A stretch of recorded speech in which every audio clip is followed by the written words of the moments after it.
16. ನೀವು ಧೈರ್ಯಗೆಟ್ಟು ಹಿಂಜರಿಯಬಾರದೆಂದು ಇದನ್ನೆಲ್ಲ ನಿಮಗೆ ಹೇಳಿದ್ದೇನೆ. ನಿಮಗೆ ಬಹಿಷ್ಕಾರ ಹಾಕುವರು, ಅದಲ್ಲದೆ ನಿಮ್ಮನ್ನು ಕೊಲ್ಲುವವನು ತಾನು ದೇವರಿಗೆ ಯಜ್ಞವನ್ನು ಮಾಡಿದ್ದೇನೆಂದು ನೆನೆಸುವ ಕಾಲ ಬರುತ್ತದೆ. ಅವರು ತಂದೆಯನ್ನಾದರೂ ನನ್ನನ್ನಾದರೂ ತಿಳಿಯದವರಾಗಿರುವುದರಿಂದ ಇಂಥದನ್ನು ನಿಮಗೆ ಮಾಡುವರು. ಆ ಕಾಲ ಬಂದಾಗ ಆತನು ನಮಗೆ ಇಂಥಿಂಥದನ್ನು ಹೇಳಿದನಲ್ಲ ಎಂದು ನೀವು ನೆನಪಿಗೆ ತರುವಂತೆ ನಿಮ್ಮ ಸಂಗಡ ಈ ಮಾತುಗಳನ್ನು ಆಡಿದ್ದೇನೆ. ನಾನು ನಿಮ್ಮ ಸಂಗಡ ಇದ್ದದರಿಂದ ಮೊದಲು ಇವುಗಳನ್ನು ನಿಮಗೆ ಹೇಳಲಿಲ್ಲ. ಆದರೆ ಈಗ ನಾನು ನನ್ನನ್ನು ಕಳುಹಿಸಿಕೊಟ್ಟಾತನ ಬಳಿಗೆ ಹೋಗುತ್ತೇನೆ. ನೀನು ಎಲ್ಲಿಗೆ ಹೋಗುತ್ತೀ ಎಂದು ನಿಮ್ಮಲ್ಲಿ ಒಬ್ಬನಾದರೂ ನನ್ನನ್ನು ಕೇಳುವುದಿಲ್ಲ. ಆದರೆ ನಾನು ಈ ಮಾತುಗಳನ್ನು ನಿಮಗೆ ಹೇಳಿದ್ದರಿಂದ ನಿಮ್ಮ ಹೃದಯವು ದುಃಖದಿಂದ ತುಂಬಿಯದೆ. ಆದರೂ ನಾನು ನಿಮಗೆ ಸತ್ಯವನ್ನು ಹೇಳುತ್ತೇನೆ, ಕೇಳಿರಿ. ನಾನು ಹೋಗುವುದು ನಿಮಗೆ ಹಿತಕರವಾಗಿದೆ. ಹೇಗೆಂದರೆ, ನಾನು ಹೋಗದಿದ್ದರೆ ಆ ಸಹಾಯಕನು ನಿಮ್ಮ ಬಳಿಗೆ ಬರುವುದಿಲ್ಲ. ನಾನು ಹೋದರೆ ಆತನನ್ನು ನಿಮ್ಮ ಬಳಿಗೆ ಕಳುಹಿಸಿಕೊಡುತ್ತೇನೆ. ಆತನು ಬಂದು ಪಾಪ, ನೀತಿ, ನ್ಯಾಯ ತೀರುವಿಕೆ ಈ ವಿಷಯಗಳಲ್ಲಿ ಲೋಕಕ್ಕೆ ಅರುಹನ್ನು ಹುಟ್ಟಿಸುವನು. ಅವರು ನನ್ನನ್ನು ನಂಬದೇ ಇರುವುದರಿಂದ ಪಾಪದ ವಿಷಯದಲ್ಲಿಯೂ ನಾನು ತಂದೆಯ ಬಳಿಗೆ ಹೋಗಿ ಇನ್ನು ಮೇಲೆ ನಿಮಗೆ ಕಾಣಿಸದೇ ಇರುವುದರಿಂದ ನೀತಿಯ ವಿಷಯದಲ್ಲಿಯೂ ಇಹಲೋಕಾಧಿಪತಿಗೆ ನ್ಯಾಯ ತೀರುವಿಕೆಯಾದದರಿಂದ ನ್ಯಾಯ ತೀರುವಿಕೆಯ ವಿಷಯದಲ್ಲಿಯೂ ಲೋಕಕ್ಕೆ ಅರುಹನ್ನು ಹುಟ್ಟಿಸುವನು. ನಾನು ನಿಮಗೆ ಹೇಳಬೇಕಾದದ್ದು ಇನ್ನೂ ಬಹಳ ಉಂಟು, ಆದರೆ ಸದ್ಯಕ್ಕೆ ಅದನ್ನು ಹೊರಲಾರಿರಿ. ಸತ್ಯದ ಆತ್ಮನು ಬಂದಾಗ ಆತನು ನಿಮ್ಮನ್ನು ನಡೆಸಿಕೊಂಡು ಹೋಗಿ ಸಕಲ ವಿಷಯದಲ್ಲಿಯೂ ಸತ್ಯಕ್ಕೆ ಸೇರಿಸುವನು. ಆತನು ತನ್ನಷ್ಟಕ್ಕೆ ತಾನೇ ಮಾತಾಡದೆ ಕೇಳಿದ ಮಾತುಗಳನ್ನೇ ಆಡುವನು ಮತ್ತು ಮುಂದಾಗುವ ಸಂಗತಿಗಳನ್ನು ನಿಮಗೆ ತಿಳಿಸುವನು.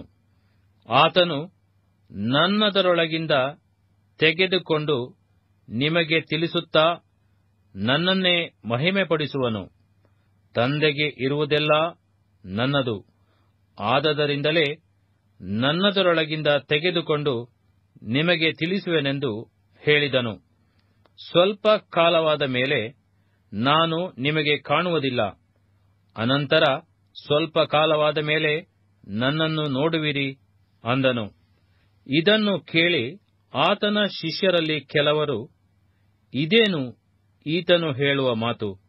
ಸ್ವಲ್ಪ ಕಾಲವಾದ ಮೇಲೆ ನಾನು ನಿಮಗೆ ಕಾಣುವುದಿಲ್ಲ, ಅನಂತರ ಸ್ವಲ್ಪ ಕಾಲವಾದ ಮೇಲೆ ನನ್ನನ್ನು ನೋಡುವಿರಿ ಅನ್ನುತ್ತಾನೆ.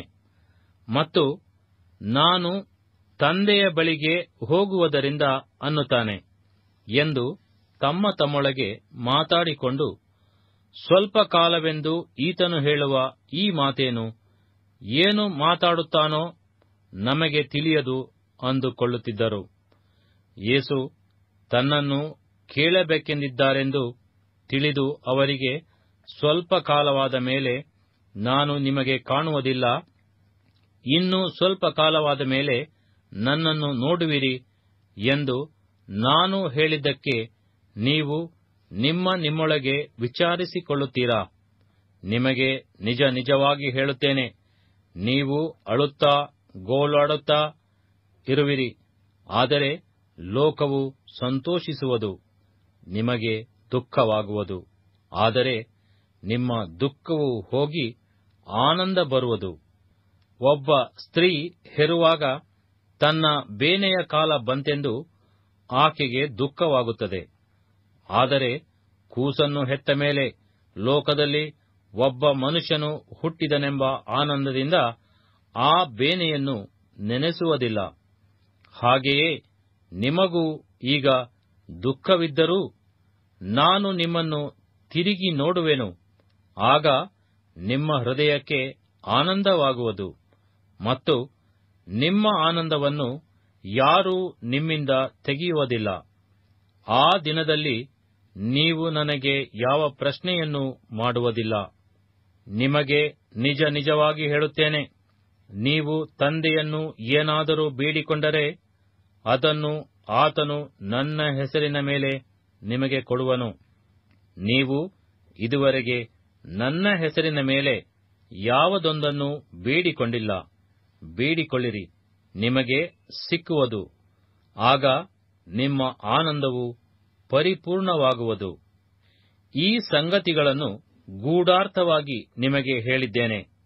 ಆದರೆ ಇನ್ನು ಮೇಲೆ ಸಾಮ್ಯ ರೂಪವಾಗಿ ನಿಮ್ಮ ಸಂಗಡ ಮಾತಾಡದೆ ತಂದೆಯ ವಿಷಯದಲ್ಲಿ ಸ್ಪಷ್ಟವಾಗಿ ತಿಳಿಸುವ ಕಾಲ ಬರುತ್ತದೆ. ಆ ದಿನದಲ್ಲಿ ನನ್ನ ಹೆಸರಿನ ಮೇಲೆ ಬೇಡಿಕೊಳ್ಳುವಿರಿ. ನಾನು ತಂದೆಯನ್ನು ನಿಮಗೋಸ್ಕರ ಕೇಳಿಕೊಳ್ಳುವೆನೆಂತ ನಿಮಗೆ ಹೇಳುವುದಿಲ್ಲ. ನೀವು ನನ್ನ ಮೇಲೆ ಮಮತೆಯಿಟ್ಟು ನನ್ನನ್ನು ತಂದೆಯ ಬಳಿಯಿಂದ ಹೊರಟು ಬಂದವನೆಂದು ನಂಬಿದ್ದರಿಂದ ತಂದೆಯು ತಾನೇ ನಿಮ್ಮ ಮೇಲೆ ಮಮತೆ ಇಡುತ್ತಾನಲ್ಲವೇ? ತಂದೆಯ ಬಳಿಯಿಂದ ಹೊರಟು ಈ ಲೋಕಕ್ಕೆ ಬಂದಿದ್ದೇನೆ. ಇನ್ನು ಲೋಕವನ್ನು ಬಿಟ್ಟು ತಂದೆಯ ಬಳಿಗೆ ಹೋಗುತ್ತೇನೆ ಅಂದನು. ಅದಕ್ಕೆ ಶಿಷ್ಯರು, ನೀನು ಹೇಳುವ ಸಂಗತಿಯನ್ನು ಈಗ ಗೂಢಾರ್ಥವಾಗಿ ಹೇಳದೆ ಸ್ಪಷ್ಟವಾಗಿ ಮಾತಾಡುತ್ತೀಯಲ್ಲ. ನೀನು ಸಮಸ್ತವನ್ನು ತಿಳಿದವನೆಂದು ನಿನಗೆ ಪ್ರಶ್ನೆ ಮಾಡಬೇಕಾದ ಅವಶ್ಯವಿಲ್ಲವೆಂದು ಈಗ ತಿಳಿಯಿತು. ಇದರಿಂದ ನಿನ್ನನ್ನು ದೇವರ ಬಳಿಯಿಂದ ಬಂದವನೆಂದು ನಂಬುತ್ತೇವೆ ಅಂದದ್ದಕ್ಕೆ ಯೇಸು, ಈಗ ನಂಬುತ್ತೀರೋ? ನೋಡಿರಿ, ನಿಮ್ಮಲ್ಲಿ ಒಬ್ಬೊಬ್ಬನು ತನ್ನ ತನ್ನ ಸ್ಥಳಕ್ಕೆ ಚದರಿ ಹೋಗಿ ನನ್ನನ್ನು ಒಂಟಿಗನಾಗಿ ಬಿಡುವ ಕಾಲ ಬರುವುದು. ಈಗ ಬಂದಿದೆ. ಆದರೆ ನಾನು ಒಂಟಿಗನಲ್ಲ, ತಂದೆಯು ನನ್ನ ಸಂಗಡ ಇದ್ದಾನೆ. ನೀವು ನನ್ನಲ್ಲಿದ್ದು ಮನಃಶಾಂತಿಯನ್ನು ಹೊಂದಿದವರಾಗಿರಬೇಕೆಂದು ಇದನ್ನೆಲ್ಲ ನಿಮಗೆ ಹೇಳಿದ್ದೇನೆ. ಲೋಕದಲ್ಲಿ ನಿಮಗೆ ಸಂಕಟ ಉಂಟು. ಧೈರ್ಯವಾಗಿರಿ, ನಾನು ಲೋಕವನ್ನು ಜಯಿಸಿದ್ದೇನೆ ಎಂದು ಹೇಳಿದನು.